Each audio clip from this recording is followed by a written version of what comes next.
بسم اللہ الرحمن الرحیم۔ السلام علیکم ورحمۃ اللہ وبرکاتہ۔ الحمد للہ وکفی وسلام علی عبادہ الذین اصطفی، اما بعد۔ حاضرین و ناظرین، یہ درس نمبر 1345 ہے اور آج سورۃ الحج کی 3 آیتوں کی تلاوت اور تشریح کی جائے گی، 58، 59 اور 60، 58، 59 and 60۔ چلیے سب سے پہلے ہم ان 3 آیتوں کی تلاوت کرتے ہیں، لفظی ترجمے اور ترجمے کے بعد تشریح کرتے ہیں۔ اعوذ باللہ من الشیطان الرجیم، بسم اللہ الرحمن الرحیم۔ والذین هاجروا فی سبیل اللہ ثم قتلوا او ماتوا لیرزقنہم اللہ رزقا حسنا وإن اللہ لہو خیر الرازقین۔ لیدخلنہم مدخلا یرضونہ وَإِنَّ اللَّهَ لَعَلِيمٌ حَلِيمٌ ذَلِكَ وَمَنْ عَاقَبَ بِمِثْلِ مَا عُوقِبَ بِهِ ثُمَّ بُغِيَ عَلَيْهِ لَيَنْصُرَنَّهُ اللَّهُ إِنَّ اللَّهَ لَعَفُوٌّ غَفُورٌ۔ صدق اللہ العظیم۔ لفظی ترجمہ یوں ہیں، والذین، اور وہ لوگ جنہوں نے ہاجروا، ہجرت کی، فی سبیل اللہ، اللہ کی راہ میں، ثم قتلوا، پھر وہ شہید کر دیے گئے، او ماتوا، یا وہ مر گئے، لیرزقنہم اللہ، البتہ اللہ ضرور ان کو رزق دے گا، رزقا حسنا، بہت اچھا رزق۔ وَإِنَّ اللَّهَ، اور بے شک اللہ، لہوا، البتہ وہی ہے، خیر الرازقین، سب سے بہتر رزق دینے والا۔ لیدخلنہم، البتہ وہ ان کو ضرور داخل کرے گا، مدخلا، اس مقام میں کہ یرضون، وہ اسے پسند کریں گے، وَإِنَّ اللَّهَ، اور بے شک اللہ، لَعَلِيمٌ، البتہ خوب جاننے والا ہے، حلیم، نہایت بردبار ہے۔ ذالک، بات یہی ہے، ومن عاقب، اور جو شخص بدلہ لے، بمثلی، مثل اس کے، ما عوقبہ، جو زیادتی کی گئی، بھی اس کے ساتھ، ثم بغی، پھر ظلم کیا جائے، علیہ، اس پر، لینصرنہ اللہ، تو ضرور اللہ اس کی مدد کرے گا، ان اللہ، بے شک اللہ، لعفو، نہایت معاف کرنے والا، غفور، بہت بخشنے والا ہے۔ ترجمہ یوں ہے، اور جن لوگوں نے اللہ کے راستے میں ہجرت کی، پھر قتل کر دیے گئے یا ان کا انتقال ہو گیا، تو اللہ انہیں ضرور اچھا رزق دے گا، اور یقین رکھو کہ اللہ ہی بہترین رزق دینے والا ہے۔ وہ انہیں ضرور ایسی جگہ پہنچائے گا جس سے وہ خوش ہو جائیں گے، اور اللہ یقیناً ہر بات جاننے والا، بڑا بردبار ہے۔ یہ بات تو طے ہے، اور آگے یہ بھی سن لو کہ جس شخص نے کسی کو بدلے میں اتنی ہی تکلیف پہنچائی تھی جتنی اس کو پہنچائی گئی تھی، اس کے بعد پھر اس سے زیادتی کی گئی، تو اللہ اس کی ضرور مدد کرے گا۔ یقین رکھو کہ اللہ بہت معاف کرنے والا، بہت بخشنے والا ہے۔ ان 3 آیتوں میں 7 باتیں بتلائی گئی ہیں۔ پہلی بات، جن لوگوں نے اللہ کے راستے میں ہجرت کی، پھر قتل کر دیے گئے یا ان کا انتقال ہو گیا، تو اللہ انہیں ضرور اچھا رزق دے گا۔ دوسری بات، یقین رکھو کہ اللہ ہی بہترین رزق دینے والا ہے۔ تیسری بات، وہ انہیں ضرور ایسی جگہ پہنچائے گا جس سے وہ خوش ہوں گے۔ چوتھی بات، اللہ یقیناً ہر بات جاننے والا، بڑا بردبار ہے۔ پانچویں بات، یہ بات تو طے ہے۔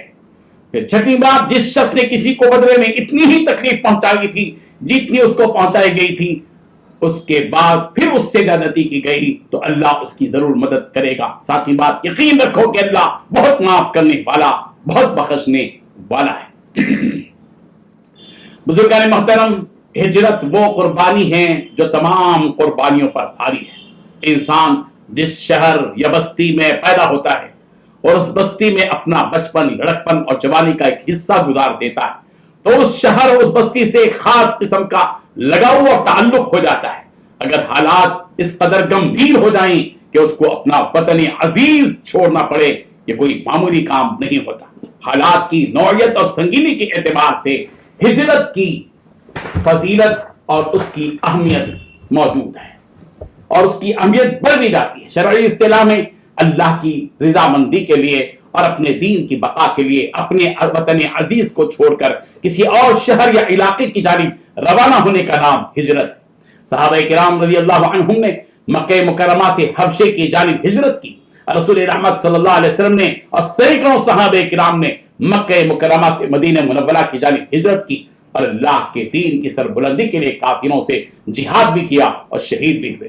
یہاں ہجرت اور شہادت پر یہ خوشخبری دی جا رہی ہے کہ جن لوگوں نے اللہ کی راہ میں ہجرت کی اور شہید ہو گئے یا ان کا انتقال ہو گیا اللہ تعالیٰ انہیں اچھا رزق عطا فرمائے گا۔ سورۃ النساء کی آیت نمبر 100 میں اجر کی بشارت بھی دی گئی ہے ان لوگوں کے لیے جو ہجرت کرتے ہیں۔ وَمَنْ يَخْرُجُ مِنْ بَيْتِهِ مُهَاجِرًا إِلَى اللَّهِ وَرَسُولِهِ ثُمَّ يُدْرِكُهُ الْمَوْتُ فَقَدْ وَقَعَ أَجْرُهُ عَلَى اللَّهِ، اور جو کوئی اپنے گھر سے ہجرت کرتے ہوئے ذکر اللہ اور اس کے رسول کی طرف پھر اس کو موت واقع ہو جائے تو اللہ تبارک و تعالیٰ پر اس کا اجر باقی، یعنی اللہ تبارک و تعالیٰ ضرور بھی ضرور اس کو اجر عطا فرمائیں گے۔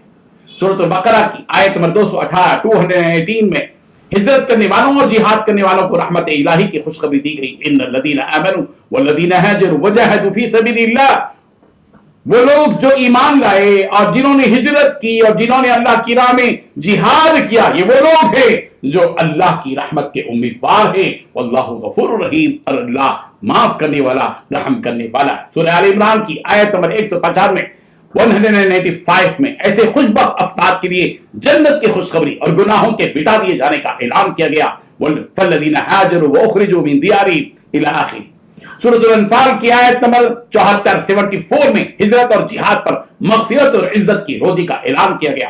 سورہ توبہ کی آیت نمبر 20 میں ایمان، ہجرت اور جہاد پر اونچے درجات اور کامیابی کی بشارت دی گئی۔ اور یہاں ایسے خوش نصیب لوگوں کے لیے خوشخبری دی گئی کہ اللہ تعالیٰ انہیں ایسی جگہ ضرور پہنچا دے گا جہاں پہنچ کر وہ خوش ہوں گے، یعنی جنت پہ پہنچنے کے بعد خوشی ہی خوشی ہے، وہاں رنج کا کوئی سوال ہی پیدا نہیں ہوگا۔ اللہ تعالیٰ جو جنت عطا کریں گے، بندہ ایسی جگہ پر پہنچ کر خوش خرم ہوگا، راضی برضا رہے گا۔ جو ایمان والوں پر ظلم کیا جائے تو قرآن مجید کی اس آیت میں اس بات کی اشارت اجازت دی گئی کہ جس قدر ظلم کیا گیا اس کا بدلہ دیا جائے، اور ایسے شخص پر دوبارہ زیادتی اگر کی جائے، یعنی انتقام لینے کے بعد اس پر مزید ظلم کیا جائے گا، تو اللہ تبارک و تعالیٰ اس شخص کی ضرور مدد فرمائیں گے جس پر دوبارہ زیادتی کی گئی۔ اللہ تعالیٰ کا معاملہ ہے کہ وہ معاف کرنے والا اور مغفرت کرنے والا ہے۔ اسلام میں انتقام کی اجازت ہے، لیکن ترغیب دی گئی کہ ان حالات میں سامنے والے کو معاف کر۔ سورۃ الشورى کی آیت نمبر 43 میں کہا گیا وَلَمَنْ صَبَرَ وَغَفَرَ إِنَّ ذَلِكَ لَمِنْ عَزْمِ الْأُمُورِ، جو کوئی صبر کرتا ہے، معاف کر دیتا ہے، ظاہر بات ہے کہ بہت بڑے دل کی بات ہے، بڑے دل کی بات ہے۔ اور آیت نمبر 40 میں کہا گیا فَمَنْ عَفَا وَأَصْلَحَ فَأَجْرُهُ عَلَى اللَّهِ، جو کوئی معاف کر دیتا ہے اور اپنے آپ کو درست کر لیتا ہے، اللہ تبارک و تعالیٰ پر اس کا اجر ہے۔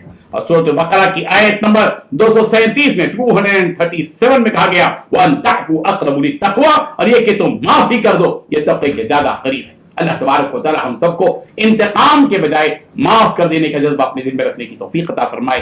آمین۔ وآخر دعوانا ان الحمد للہ رب العالمین۔